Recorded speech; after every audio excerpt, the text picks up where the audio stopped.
In this video clip, I will discuss why Socrates is the model of wisdom. Remember that your main goal in taking this course is self-knowledge. But Socrates will remind us that self-knowledge is not enough. We need to be wise in living our life. Socrates was born in Athens. He is considered as one of the greatest philosophers in ancient times. He is the master of Plato, and Plato is also known as the master of Aristotle. These three philosophers are well known in almost all academic disciplines. Socrates is significant in the history of philosophy because he started a new way of philosophizing. He started to philosophize about man, not any of the cosmos. His predecessors or the philosophers before him were philosophizing about the origin or the beginning of the cosmos or world. Socrates abandoned this topic and turned his attention to the problem of man. And also, he promotes intellectual humility, which is necessary in our journey of understanding our individual selves. Socrates never wrote anything about his philosophy, just like Christ. He didn't also write about his teachings. It was the disciples of Christ who wrote about his teachings. In the case of Socrates, it was his student Plato who wrote about his philosophy. Plato wrote dialogues where Socrates is the main character. There are 30 plus dialogues written by Plato. Here are some titles of Plato's dialogue: Phaedo, Euthyphro, Gorgias, Protagoras, etc. Here are also some topics in Plato's dialogue: what is justice, what is love, what is man, how to become a good citizen in the polis. Let me give a brief historical background of Socrates' life. Socrates passed his youth and early manhood when Athens became rich and prosperous under the leadership of Pericles. Pericles was a wise leader. He was elected by the citizens of Athens for about 30 years. It was the first time in history that democratic form of government was practiced in Athens. Thus, Athens is known as the cradle of democracy. Because of prosperity, Athenians spent most of their leisure in the pursuit of science, mathematics, and philosophy. Their education was handled by the sophists. The sophists were professional teachers who taught the art of argumentation to students who are also political aspirants. They were knowledgeable men or the intellectuals who taught for a fee. In ancient Athens, teachers and students met in agora, where classes were held. Agora is a gathering place or an assembly or a marketplace of ideas, not of goods. Moreover, sophists claim power is might.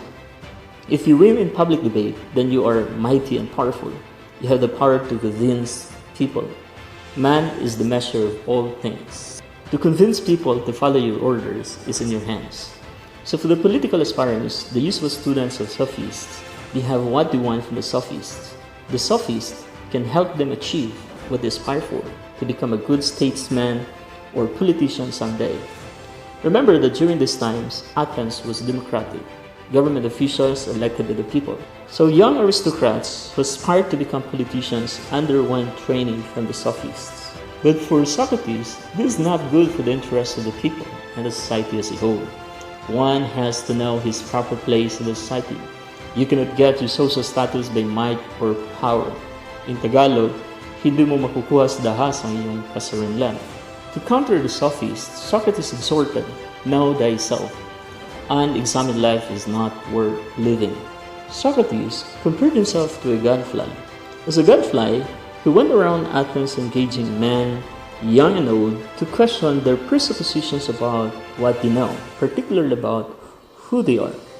He asks and asks questions, but never gives a definite answer. The Oracle of Delphi has told that Socrates is the wisest man. He himself found out that he is the wisest man, since he knows that he doesn't know. He knows only one thing with certainty, and that is, he doesn't know. And like the sophists, they pretend they know everything.